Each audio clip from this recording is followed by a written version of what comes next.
Et du coup, là, je suis dans ma petite cabane. La vie est très bien faite. Alors, je ne l'ai pas construite, hein, mais la vie vous emmènera toujours dans des endroits qui vous permettront de célébrer, d'alchimiser, de communier. Et donc, me voilà dans ma petite cabane en pleine nature, avec ma lettre. Ça m'a pris plusieurs jours, en fait, pour rédiger cette lettre de deuil. Je vais vous lire ce que j'ai écrit au dos. Ce qui meurt retourne à la terre. Notre couple s'est terminé. J'active mon deuil. J'avance en paix. Je me libère de toi. Puisse l'énergie négative être alchimisée. Je poursuis le chemin de ma destinée. J'avance libre et en paix. Cette expérience de vie me permet de prendre conscience du fait que... moustico! C'est pas un hasard si un moustique m'a piqué. Cette expérience de vie me permet de comprendre que, en tant que mentor self-love, plus que jamais, je veux me positionner non pas comme une donneuse de leçons, mais comme une empuissanceresse du féminin. J'ai pas du tout envie de m'aligner à ces mentors ou à ces coachs qui donnent des leçons, qui culpabilisent, qui rabaissent, qui humilient, qui te font croire que si tu échoues dans tes relations ou dans ta vie, c'est parce que tu n'es qu'une merde. Absolument pas, en fait. Tu es en chemin, tu es en processus, tu es en parcours de guérison, tu es en voie vers l'alchimisation. Et tu dois apprendre à prendre chaque expérience de vie avec sagesse. Tu dois en tirer à chaque fois les leçons et tu dois ensuite aller partir en guérison sans te juger, sans te malmener, sans te culpabiliser, en te disant que tu as fait de ton mieux et en te disant que cette expérience, quoi qu'il arrive, t'a été bénéfique parce qu'elle te fait grandir. Au moment où je vous parle, il y a des papillons, là il y a plein d'insectes messagers. Il y a eu le moustique, papillon, vous avez entendu un corbeau. Soyez attentive à tout ça parce que tout ça, ce sont des messages en fait. Je vous relis ce que j'ai écrit. Je ne vais pas vous lire ma lettre parce que c'est très personnel et ça ne regarde que moi et ce que j'ai à dire à cette ex. Mais je vais vous relire ce que j'ai écrit au dos de ma lettre. Ce qui meurt retourne à la terre. Notre couple s'est terminé. J'active mon deuil. J'avance en paix. Je me libère de toi. Puisse l'énergie négative être alchimisée. Je poursuis le chemin de ma destinée. J'avance libre et en paix.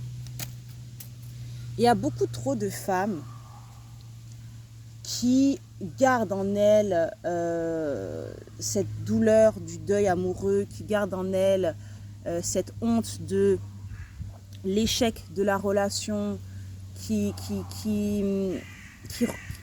retournent tout ça contre elles. Moi, je veux vraiment vous libérer. Vous avez fait de votre mieux. Et même si vous avez vécu une séparation, qu'elle soit subie ou non, qu'elle soit activée par vous-même ou pas, vous ne pouvez pas vous dire que vous avez échoué en fait. Je ne suis pas d'accord avec ça. Et vous ne pouvez pas non plus être dans la culpabilité, dans la honte, dans la douleur. Vous vous faites du mal pour rien, c'est déjà suffisamment compliqué. Et il est important que vous puissiez extérioriser vos maux, extérioriser vos douleurs, extérioriser votre tristesse et que vous puissiez le ritualiser en fait. Moi, ça fait plus d'1 mois que je ritualise, que je pleure. Alors, j'ai pas pleuré tout de suite. Au début, franchement, j'étais tellement en colère qu'il y avait pas de larmes. Et puis, ces derniers jours, ça s'est fait naturellement. Il y a un truc qui s'est ouvert là au niveau de la poitrine. Et ça y est, j'ai pu pleurer, j'ai pu libérer. Ça m'a fait du bien. Et en fait, ça passe par le corps. Cette étape du deuil amoureux, je parle bien de deuil amoureux, passe aussi par le corps. Et ton corps est un indicateur. Ton corps est ta boussole en fait. Donc ne niez pas les messages de votre corps. Ne niez pas les sensations, les tensions, les douleurs. Écoutez tout ça, allez l'observer avec beaucoup de douceur. Et faites-vous accompagner pour le libérer. Faites des séances d'acupuncture, des soins énergétiques. Allez marcher en pleine nature, allez faire du yoga. Faites-vous masser. Mais ne laissez pas les choses se scléroser en vous, s'imprimer en vous, s'imprimer dans votre corps.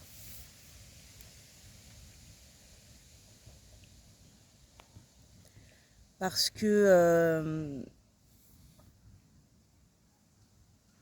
c'est contre vous que vous retournez toutes ces émotions. Et il faut juste que ça circule. Pour celles et ceux qui me suivent, j'ai commencé à rapper, à mettre des mots en fait, à mettre des mots parce qu'il fallait que ça sorte, il fallait que j'extériorise des choses. Et c'est en ça que le fait d'exprimer ces mots, d'exprimer sa créativité, c'est extrêmement puissant, c'est extrêmement libérateur. C'est une thérapie profonde pour se libérer émotionnellement. Et c'est aussi une manière de sublimer la douleur, de sublimer la souffrance, d'extérioriser en fait ce qu'on n'arrive pas à libérer autrement. Donc je voulais vous partager ce petit moment. Ça me fait prendre conscience du fait que mon accompagnement Femme Phénix que j'avais retiré en fait de mes offres va réintégrer mon écosystème d'offres, mais plus de la même manière, plus du tout de la même manière, plus avec la même approche. Je vais vraiment tout transformer. Ce sera un programme en ligne avec, je pense, une ou deux séances de coaching, une séance de coaching en Zoom et un échange toute une après-midi via Telegram. Parce qu'il faut que les femmes se fassent accompagner et soutenir.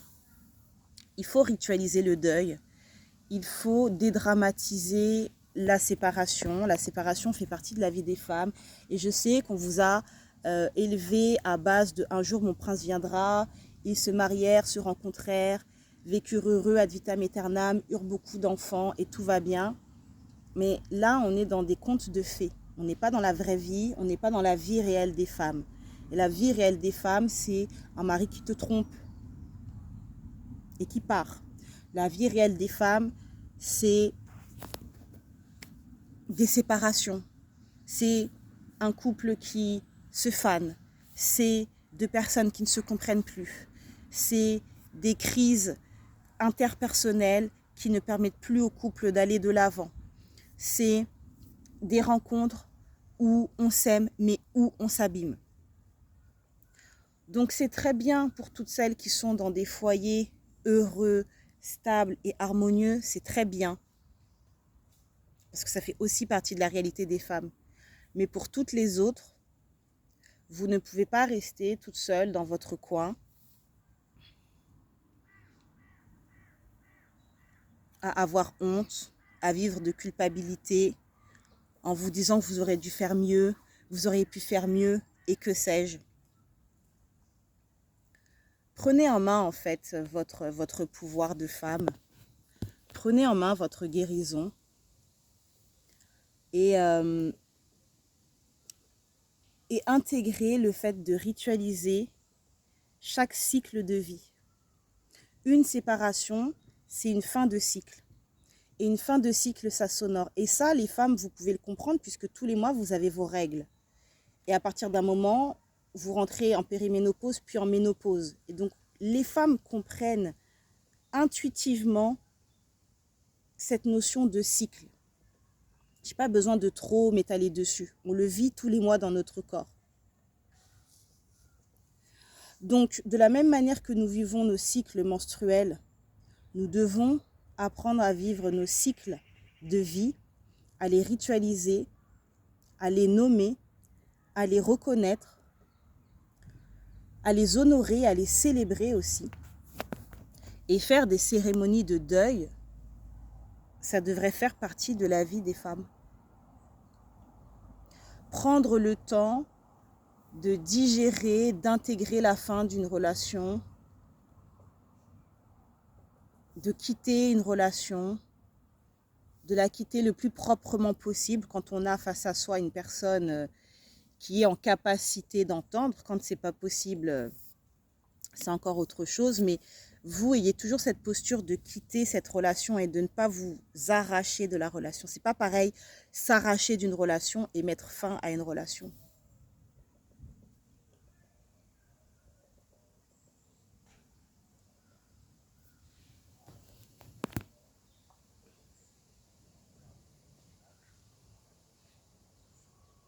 Lorsque l'on s'arrache à l'autre, on ne met pas de point final. On ne dit pas où on en est et on ne permet pas à l'autre non plus de comprendre ce qui se passe. Mais quand on dit à l'autre, écoute, c'est terminé, je mets fin à cette relation pour telle et telle raison, même si l'autre ne veut pas vous entendre, même si l'autre ne veut pas parler, même si l'autre ne veut pas communiquer, soyez toujours dans cette posture. Ça demande beaucoup de courage, beaucoup de maturité émotionnelle d'être dans cette posture. Et quand on met fin à une relation de cette manière, on permet à l'autre d'aller de l'avant et on se permet à soi-même d'aller de l'avant aussi. C'est trop drôle, pendant que je vous parle, il y a 2 corbeaux qui marchent. C'est énorme. Et offrez-vous des moments où vous pouvez ritualiser le deuil. Parce que ce qui se passe dans ces sociétés modernes, c'est qu'on a tendance à vouloir anesthésier son cœur parce que ça fait mal. Une fin de relation, quand on a aimé, ça fait mal. Et on peut avoir tendance à vouloir s'anesthésier, à vouloir jumper de rencontre en rencontre, de relation en relation. Mais quand tu viens toucher, tu vois ce qui se passe en toi. Quand tu viens le connecter, même si c'est douloureux. Quand tu viens comprendre, ressentir surtout, c'est pas comprendre, c'est ressentir ta colère, ta déception, ta tristesse. Tu peux vraiment processer le deuil et avancer. Je vous ferai une vidéo 3 choses à faire. 3 choses ou 5 choses à faire, je ne sais pas. Il faut que je me pose pour voir. Mais en tout cas, je vous ferai une vidéo. Je pense que ce sera plutôt 3 choses à faire après une séparation. 3 choses à faire après une séparation. Je vous ferai une vidéo là-dessus. Mais voilà. Voilà un petit peu ce que je voulais vous partager. Je ne veux pas faire de vidéos trop longues et puis je veux rentrer dans mon mood. Mais je vous laisse méditer là-dessus.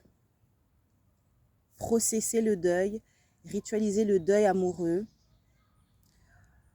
Créer des espaces où vous allez pouvoir mettre des mots. Et si vous n'avez pas pu vous exprimer parce que la personne face à vous n'était pas dans cette démarche, alors écrivez. Écrivez, pas dans le but d'envoyer la lettre à cette personne, mais dans le but de vous libérer, de libérer votre parole, de faire sortir toutes ces émotions de votre corps. Ne laissez pas toutes ces choses s'imprimer en vous et dégénérer en douleur, en maladie, en stress, en insomnie. Offrez-vous ce cadeau en fait. Offrez-vous ce cadeau parce que lorsque vous faites aussi vos cérémonies de deuil amoureux, vous vous donnez aussi l'opportunité de renaître à vous-même. Et vous vous donnez l'opportunité d'incarner une nouvelle dimension de vous, une nouvelle identité de votre féminité. Et surtout, c'est une manière d'informer votre corps, votre esprit, votre champ énergétique que cette personne ne fait plus partie de votre vie.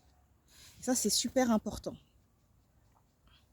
C'est super important que le corps, l'esprit et le champ énergétique comprennent que voilà, cette relation, excusez-moi, j'ai des fourmis, que cette relation est terminée. Prenez soin de vous, je vous referai une vidéo prochainement. Après ma cérémonie, j'irai au sport, ça va me faire du bien. Et je vous dis à très vite. Bye bye.